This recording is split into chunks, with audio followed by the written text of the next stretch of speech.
तो हाँ जी, आपका नाम ईश्वर चंद है। ये आपने डिटेल भेजी है। इसके हिसाब से आपकी कुंडली यहाँ पे बनी है धनु लगन की, राशि कर्क है और ये आपकी कुंडली मैंने बना रखी है।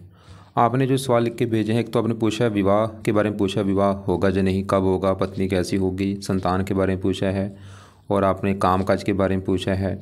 और एक आपका सबसे बड़ा सवाल है कि आपकी सबसे बड़ी दिक्कत है, आपको मानसिक चिंता बहुत ज़्यादा होती है, डिप्रेशन का शिकार होता है, ज़्यादातर आप कल्पना में जीते हैं, पता नहीं चलता कि क्या हो रहा है। ये आपका सवाल है। मानसिक चिंता जो है, डिप्रेशन है, ये आपने बोला पिछले कई साल से है, 15 साल आपने बोला है। और आपको थोड़ा बहुत कुंडली के बारे में पता भी है, जैसे कि राहु कहाँ बैठा है, और आपने कुछ साल पहले मेरे से एक कुंडली बना रखी है, अब दोबारा बनाना चाह रहे हैं।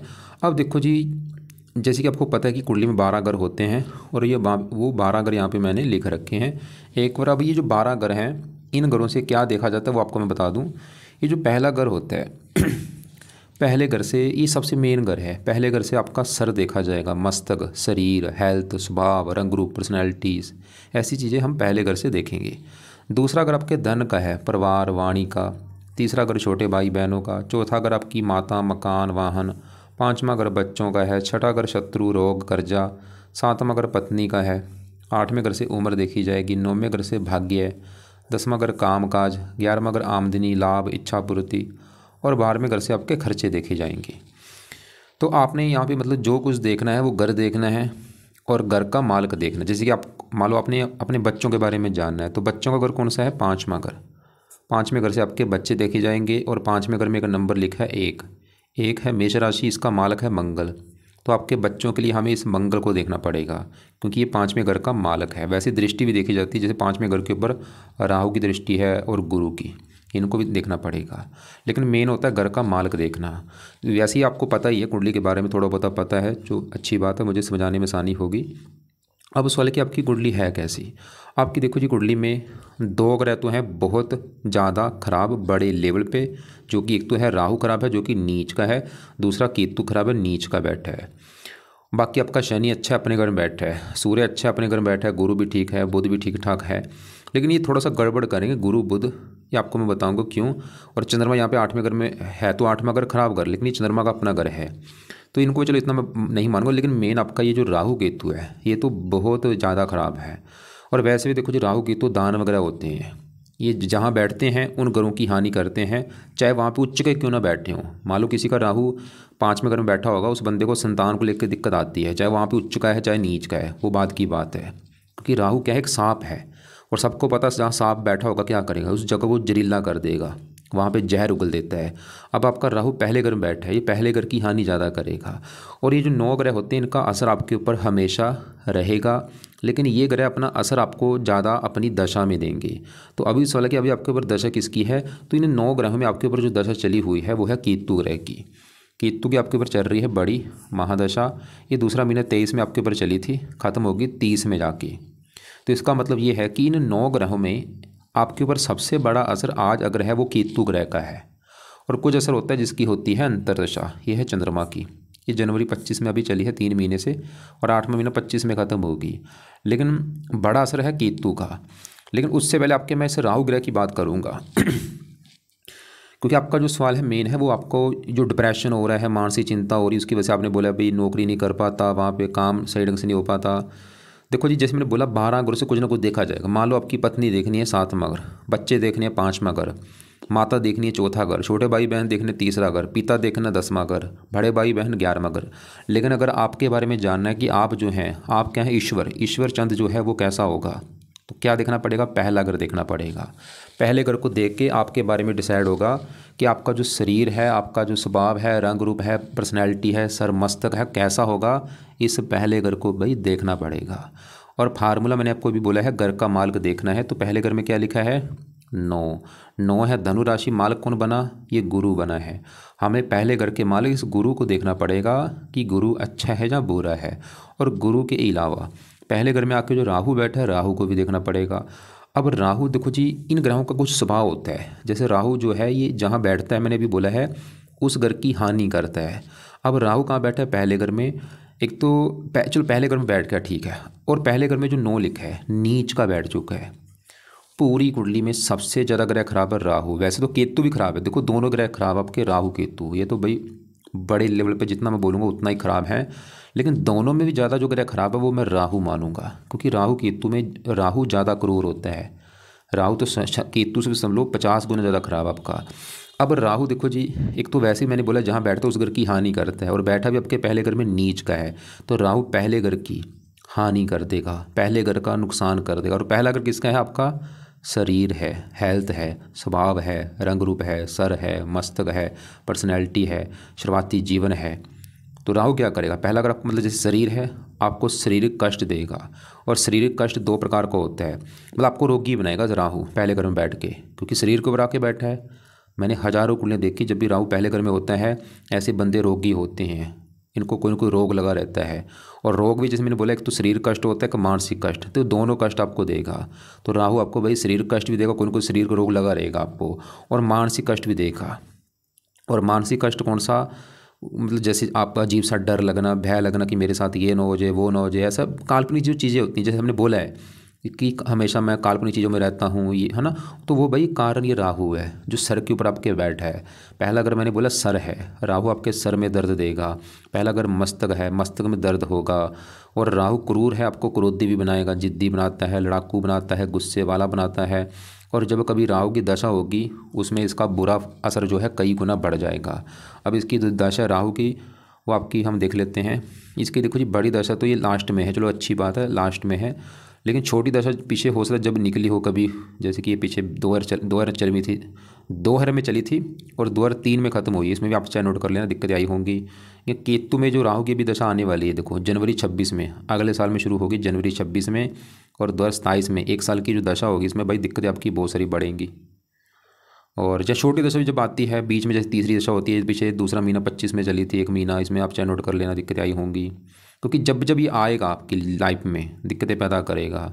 या बुध में ये राहु की दशा 15 से 18 तक थी, ये जो 2-3 साल थी, इसमें भी आप चाहे नोट कर लेना कि 15 से लेकर 18 तक इसमें भी काफ़ी दिक्कतें आई होंगी। क्योंकि हमेशा असर इसका रहेगा, असर कम ज़्यादा होता रहेगा जब दशा छोटी बड़ी। आज भी असर है, आज इतना असर है, दशा जब होगी असर बढ़ जाएगा। तो राहु का सही होना बहुत ज़रूरी है। क्योंकि मैंने क्या बोला है, हज़ारों कुंडलियाँ देखी हैं, प्रैक्टिकल किया है। पहले घर में होता है, ऐसे लोग परेशान होते हैं भाई, इनको इतना मतलब स्ट्रगल करना पड़ता है लाइफ में, आगे बढ़ने में दिक्कतें आती हैं, जीवन में आगे नहीं बढ़ पाते, परेशानियाँ, चिंता और रुकावटें लगी रहती हैं लाइफ में। और दृष्टियाँ भी होती हैं राहु की, 5वीं दृष्टि पड़ेगी 5वें घर के ऊपर, संतान का घर है, संतान संबंधी भी दिक्कतें आती हैं थोड़ी सी। 5वां घर पढ़ाई का, पढ़ाई में दिक्कतें, बुद्धि भ्रमित होना। और ये मेष राशि है, इस घर की भी हानि। अब 7वीं दृष्टि पड़ेगी पत्नी घर के ऊपर, पत्नी संबंधी दिक्कतें। 9वीं यहाँ पे सूर्य की राशि है, भाग्य की हानि। तो राहु का सही होना आपके लिए बहुत ज़रूरी है। मतलब आपकी जो भी मानसिक चिंता है, डिप्रेशन हो रहा है, काल्पनिक चीज़ें जो आ रही हैं, कारण भाई राहु है। और पहले भी आपने कुंडली बनाई होगी, पहले भी आपको मैंने बताया होगा उपाय, लेकिन अभी वैसे क्योंकि आप उपाय तो भाई कर नहीं रहे, खाली आप शायद आपने बोला है 1-2 उपाय कर रहे हो। इसके जो उपाय हैं, मंत्र इसके देखो जी, मंत्र रहने दो अभी फ़िलहाल इसके मैं आपको एक पहला उपाय है, आप इसका दान करो, सबसे बेस्ट। दान करता क्या काम पहले समझो। ये इस पीछे सबके पीछे देखो नंबर लिख रखा है, ये नंबर इनकी पावर होती है। मतलब जो ग्रह अच्छा बुरा जो फल देता है वो उसकी पावर के हिसाब से पता चलता है। जैसे कि मंगल के पीछे 8 है, ये पावर है इसकी। मतलब मंगल का जो अच्छा बुरा फल है वो पावर 8 है, तो 8 के हिसाब से डिसाइड होगा। मंगल 22 मतलब पूरा जवान ही है, तो इसकी पावर 22 को हमने 0 करना है, मतलब -0 कर देना है, बच्चे के रूप में लेके आना है, शांत करना है। सीधी सी बात है, राहु शांत करना है, तो वो शांत होगा राहु की दान से। और दान कोशिश करो रोजाना किया करो भाई। और दान कब तक करना है? लाइफ टाइम करना है। और आपने 4 साल 3 साल पहले भी कुंडली बनाई, आप मुझे लगता है कभी दान किया ही नहीं होगा भाई, ऐसे तो काम चलेगा नहीं भाई, दान तो करना पड़ेगा उसका। और जब भी दान करना, राहु का मन में मंत्र बोलो कि हे राहु देवता जी, आपका दान है वो मैं कर रहा हूँ। और दान क्या है, आपको मैं वीडियो अभी भेजूँगा, उसको देख लेना। कई प्रकार के दान है, दान चेंज किया करो। जैसे में इसका एक दान कोयला है, कभी कोयला कर दिया, कल कंबल कर दिया, कभी नारियल कर दिया, कभी मूली कर दी, कभी सतनाजा कर दिया। वैसे बेस्ट दान सतनाजा है, ये तो मैं बोलूँगा रोजाना दान करो, रोजाना करना है इसको। या इसके और भी जो दान, जैसे मैंने बोला कंबल का भी दान होता है, कभी कंबल मतलब, और चेंज करके दान किया करो। आज ये दान कर दिया, कल वो कर दो, कभी वो कर दो। मैं ये नहीं बोलूँगा रोजाना करो, मतलब हफ्ते में 4-5 दिन कर दिया करो, शनिवार को जरूर करो। और राहु की जो दशा भी आएगी आपकी 1 साल की, अगले साल आनी है 26 से लेके पूरा 26 चलेगी, उसमें तो दान ज़्यादा करना। ये तो क्या पहला उपाय। दूसरा उपाय है राहु कवच का पाठ आपने पढ़ना है। कवच आपकी रक्षा करेगा, आपको बीमारियों से बचाएगा। और ये पाठ भी रोजाना पढ़ना है या इसको ऑडियो लगा के सुनना है। तीसरा है राहु स्रोत का पाठ आपने पढ़ना है भाई। तो ये दोनों पाठ या तो पढ़ लिया करो या इनको ऑडियो लगा के सुना करो। कब? शाम के समय या रात के समय। चौथा पाए, राहु जो है एक दानव ग्रह है। ये कुछ देवी देवताओं के पाठ पूजा से प्रसन्न होता है, जिसमें से पहला नंबर है शिव जी का। तो अगर आप शिव जी की पूजा उपासना करते हैं राहु अच्छा होगा। या दूसरा है हनुमान जी, तीसरा है दुर्गा जी, चौथा है माता सरस्वती जी। तो ये चार मैंने देवी देवता लिखे हैं। वैसे तो मैं बोलूँगा चारों की पूजा उपासना कर लो भाई, ज़्यादा अच्छा होगा। अब इनकी चारों की पूजा उपासना में करना क्या है, जैसे शिव जी की बात करूं तो शिव जी के लिए पहला उपाय लिख लो भाई, फॉलो करने ईमानदारी से, तभी फ़ायदा होगा। ऐसे बाद में फिर 3 साल के बाद कुंडली बनाओगे भाई, फ़ायदा तो हो नहीं रहा मुझे भाई, उपाय फॉलो करोगे तभी फ़ायदा होगा। तो शिव जी के लिए क्या करो, रोजाना शिव जी के मंत्र जाना शुरू कर दो। और दूसरा काम, शिव जी का जो मंत्र है ओम नमः शिवाय, वो जाप किया करो। वो चाहे शिव जी के मंदिर में बैठ के जाप कर लो, चाहे घर पे आके जाप कर लो। सुबह का टाइम करना है, सुबह का टाइम ज़्यादा बेस्ट होता है। 4-5 बजे अपना उठ जाओ जल्दी, पूजा स्थान में बैठ के कम से कम 10-15 मिनट आंखें बंद करके ओम नमः शिवाय, ओम नमः शिवाय ऐसे जाप करना है। और हनुमान जी के कई पाठ हैं, तो कोशिश करो सुबह शाम दोनों टाइम हनुमान जी का पाठ पढ़ा करो। दोनों टाइम नहीं पढ़ सकते, सुबह पढ़ लो चलो, या आप मतलब जब भी आपका टाइम लगे, जैसे हनुमान चालीसा हो गया, संकट मोचन हो गया, भजन ऐसे कर लो। मतलब जहाँ रोजाना पे, दोबारा बोलता हूँ, हनुमान जी के लिए मैंने क्या बोला है, पाठ पढ़ने हैं। ऐसे करो, आज मान लो आपने हनुमान चालीसा पढ़ा है, कल संकट मोचन पढ़ लो, परसों बजरंग बाण पढ़ लो, कभी अंगार का स्रोत पढ़ लो, कभी हनुमान जी का मंत्र कर लो। ऐसे चेंज किया करो। तो रोजाना हनुमान जी के पाठ पढ़ो, क्योंकि हनुमान जी की जो पूजा उपासना करता है भाई, राहु केतु कष्ट नहीं देते उसको, कोई भूत प्रेत नहीं आता। और हो सके रोजाना मंदिर माथा टेकने एक बार जरूर जाओ भाई, नियम बना लो। ऐसे दुर्गा जी को सबको पता, दुर्गा जी ने दानवों का नाश किया था। राहु क्या है, दानव है। तो दुर्गा की पूजा उपासना में राहु अच्छा होता है। दुर्गा चालीसा का पाठ रोजाना पढ़ो, माता सरस्वती का पाठ पढ़ो। नीले कपड़े पहनने बिल्कुल बंद कर दो, जो भी घर में है बंद कर दो नीले कपड़े। और घर की जो छत है उसको साफ़ रखो, सीढ़ियों को साफ़ रखो, जो बाथरूम है टॉयलेट है उसको साफ़ रखा करो। ये तो हो गए राहु के पाए। अब देखो जी आपके बात करते हैं केतु की, क्योंकि मैंने बोला 2 ग्रह ज़्यादा खराब है, राहु और केतु। और बुरी बात क्या है कि आपके ऊपर केतु की दशा भी चली हुई है भाई। कब से चली है, 23 पूरा 24 पूरा, पिछले 2 साल से, पूरे 2 साल हो चुके हैं केतु की चल रही है दशा। और आप चाहे नोट कर भी लेना कि पिछले 2 साल से आपकी दिक्कतें कई गुना बढ़ी होंगी, नोट कर लो चाहे। और केतु जहाँ बैठा है वो है 7वां घर। अब 7वां घर है आपकी पत्नी का घर, पत्नी के लिए 7वां घर देखा जाएगा। और 7वें घर में 3 लिखा है मालिक इसका बुध। एक तो पत्नी के घर का मालिक बुध देखना पड़ेगा पत्नी के लिए, और 7वें घर में बैठे केतु को भी देखना पड़ेगा। तो केतु 7वें घर में यहाँ पे जो 3 है मिथुन राशि में नीच का बैठा है। तो केतु भी क्यों खराब है, नीच का बैठा है। क्या करेगा, जहाँ बैठा है उस घर की हानि कर देगा, पत्नी घर की। और मैं फिर बोलूँगा केतु अगर यहाँ पे उच्च का भी बैठा होता तब भी इसने आपको दिक्कतें देनी थी पत्नी को लेके। और नीच का बैठे इससे क्या होगा, दिक्कतें कई गुना बढ़ चुकी हैं। तो केतु की वजह से पत्नी वाली दिक्कतें आपको आएंगी जरूर। पहली दिक्कत, आपके विवाह में देरी कर देगा। दूसरा, अगर आपका विवाह हो भी जाता है आपकी पत्नी से बनेगी नहीं, लड़ाई झगड़े होते रहेंगे, पत्नी से मनमुटाव होता रहेगा, या पत्नी का बीमार होना, मतलब पत्नी संबंधी दिक्कतें पैदा करेगा केतु।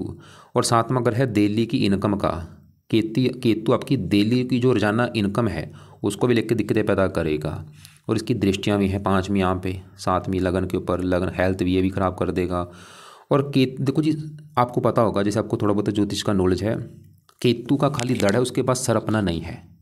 अब जिसका दड़ होगा उसमें सोचने की शक्ति नहीं होती।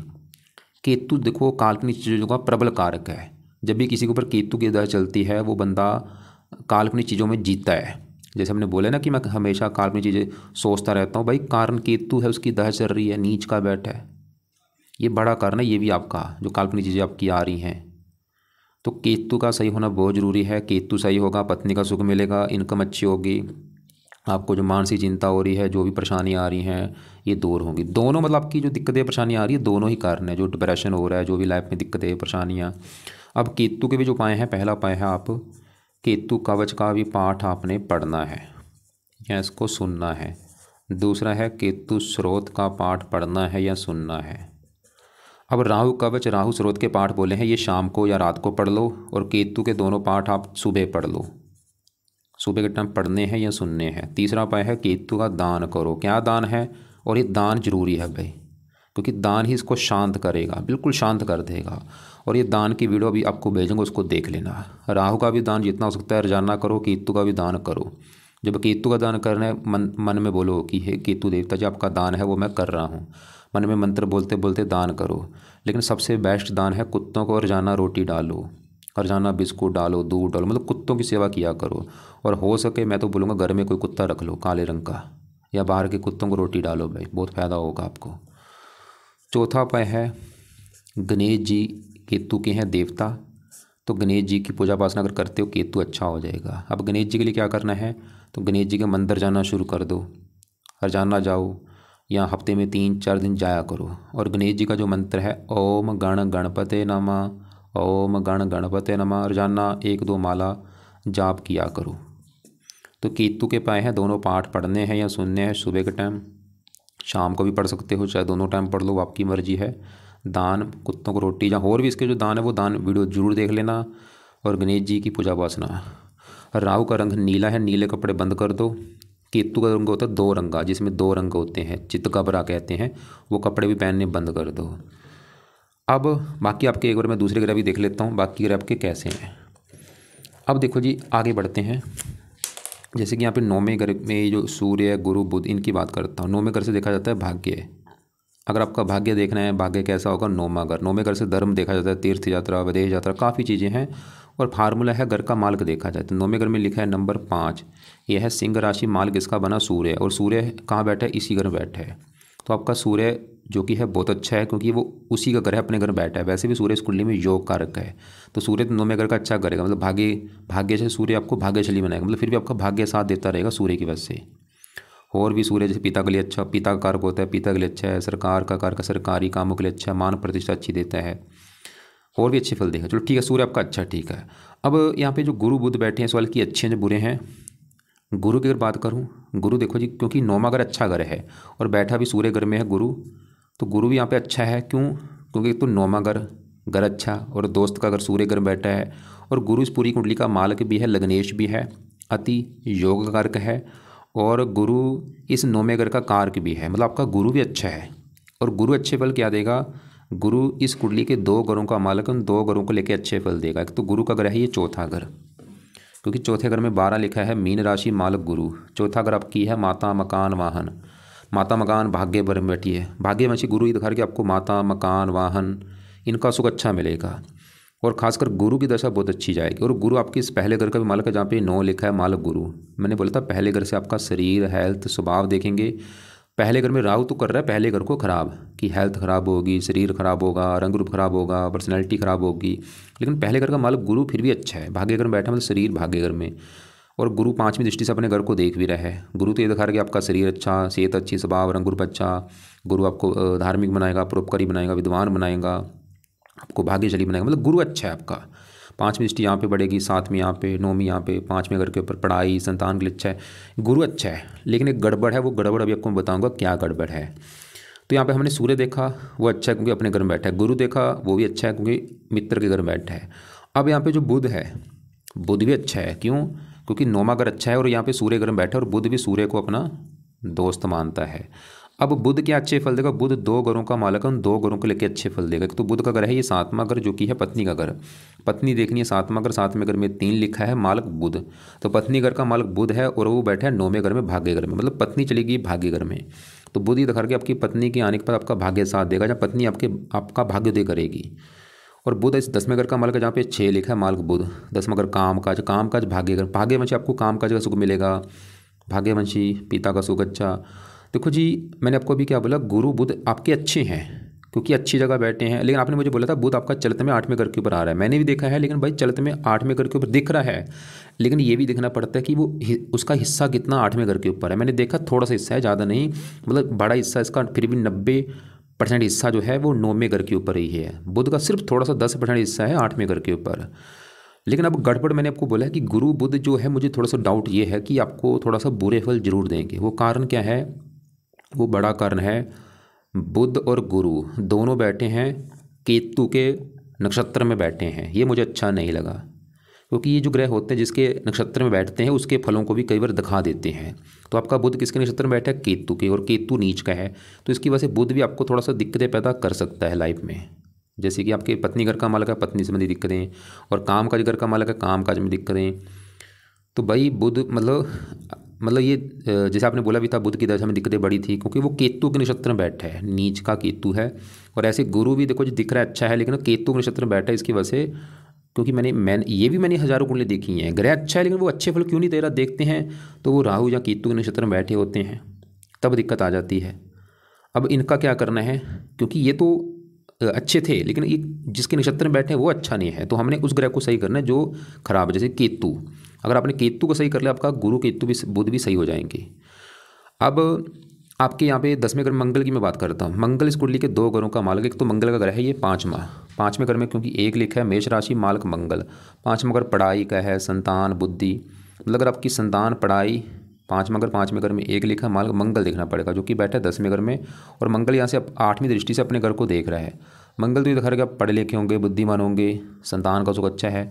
और मंगल 4थी दृष्टि से पहले घर को देख रहा है, यहाँ पे मित्र राशि है, पराक्रमी, साहसी बना देगा। 4थे घर को देख रहा है, मकान वाहन के लिए अच्छा है। मतलब मंगल भी दिख रहा है अच्छा है, लेकिन थोड़ा सा गड़बड़ भी है, क्योंकि मंगल 10वें घर में बुध की राशि, शत्रु राशि है, और ये 12वें घर का भी थोड़ा सा स्वामी है, थोड़ा सा काम काज में हल्की सी दिक्कतें पैदा करता रहता है थोड़ी बहुत ही। तो ये चलो इसको जरा मैं सिर से नहीं ले रहा। अब आपके यहाँ पे 8वें घर में चंद्रमा शुक्र की बात करूँ, 8वें घर में जो 4 लिखा है, इसका मालूम चंद्रमा है, और चंद्रमा अपने घर में बैठा है। मतलब चंद्र है तो 8वां घर खराब कर, लेकिन चंद्रमा का अपना घर होने की वजह से सरल नामक विपरीत राज को बना है। इसकी मतलब चंद्रमा यहाँ पे अच्छी दिख रहा है क्योंकि वो अपना घर है उसका। और शुक्र जो है ये 6ठे घर का मालक, त्रिक को स्वामी त्रिकोण में बैठा है, मतलब ये भी और थोड़ा सा दिक्कतें देगा, लेकिन फिर भी यहाँ पे क्योंकि त्रिक को स्वामी जब त्रिकोण में बैठता है तो सरल नामक विपरीत राज को बनता है। अब दूसरे घर में आपका जो शनि है, दूसरा घर होता है धन का घर। धन कितना जोड़ेंगे, कितना आपका बैंक बैलेंस होगा, दूसरा घर। दूसरे घर में 10 लिखा, माल कौन? शनि, अपने घर में बैठा है, वो तो बड़ी अच्छी बात है। मतलब शनि आपका दूसरे घर में बैठा, अपने घर में, धन का मालक है शनि, तो ये दिखा रहा है आप काफ़ी धनी होंगे, धन काफ़ी जोड़ेंगे, काफ़ी बैंक बैलेंस होगा। और तीसरे घर का मालक है, मेहनत के बल पर धन जोड़ेंगे। आपको अभी को मैं बात समझाना वाला हूँ, वो समझो क्या है। आपने मुझे बोला 3 रत्न दान कर रखे हैं, कौन से?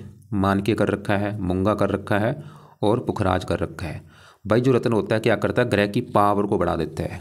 जैसे आपने मान लो सूर्य का मानकीय कर लिया, इसकी पावर बढ़ जाएगी। पुखराज कर ले, इसकी पावर बढ़ जाएगी। मूंगा कर ले, इसकी पावर बढ़ जाएगी। अब होता क्या है, कई बार मान लो रत्न धारण करना बनता है, जैसे आपको आप मान लो गुरु का पुखराज धारण कर सकते हैं, क्योंकि गुरु अच्छा है, अच्छे बल बढ़ जाएंगे। आप मान के भी दान कर सकते, लेकिन देखो जी कई बार क्या होता है, जैसे आपका सूर्य बहुत अच्छा है, मान के दान करने से इसके अच्छे बल बढ़ जाएंगे। लेकिन अगर ग्रह की डिग्री पहले ही अच्छी है, वहाँ पे रत्न धारण नहीं होता, क्योंकि उससे धारण करने से उल्टा नुकसान हो जाता है। जैसे आपका सूर्य देखो ऑलरेडी 18 डिग्री का बैठ है, तो यहाँ पे आपको मैं मान के धारण करना नहीं बोलूँगा, क्योंकि इससे जैसे कि मान लो आपने पहले ही पेट भर के रोटी खा रखी हो, मैं आपको बोलूँ कि भाई 10 रोटियाँ और खा लो, तो क्या होगा, आप बीमार हो जाओगे। मतलब सूर्य का जो बल है उसमें पहले बल है जितना है होना चाहिए था, ज़बरदस्ती उसका बल मत बढ़ाओ। बल बढ़ने से क्या होगा, बुरे मतलब उसकी नुकसान हो सकता है आपको। और ऐसे ही आपने गुरु का पुखराज धारण कर लिया, लेकिन मैंने बोला गुरु केतु के नक्षत्र में बैठा है, यहाँ पे दिक्कत आ रही है, तो इसका भी पुखराज धारण मत करो। आपने मंगल का मूंगा धारण कर लिया, क्योंकि वो बुध की राशि शत्रु राशि है, मार्केश भी थोड़ा सा 12वें घर का भी स्वामी है तो योग कर, लेकिन थोड़ा सा 12वें घर का भी दोष लगेगा।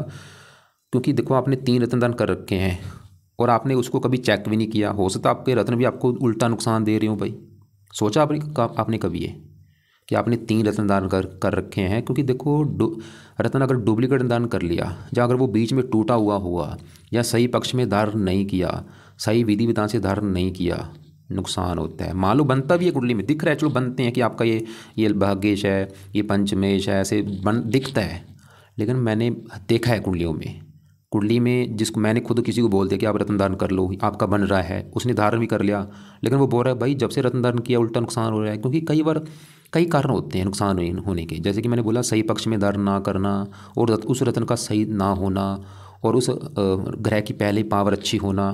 तो आप क्या करो, सबसे पहले तो तीनों रत्न उतार के साइड में रख दो, और क्योंकि ऐसे ज़बरदस्ती मत करो, रत्न पक्का उतार के रख देना भाई। और उसके अलावा आप जो मैंने पाठ पूजा बोले हैं वो आप करो।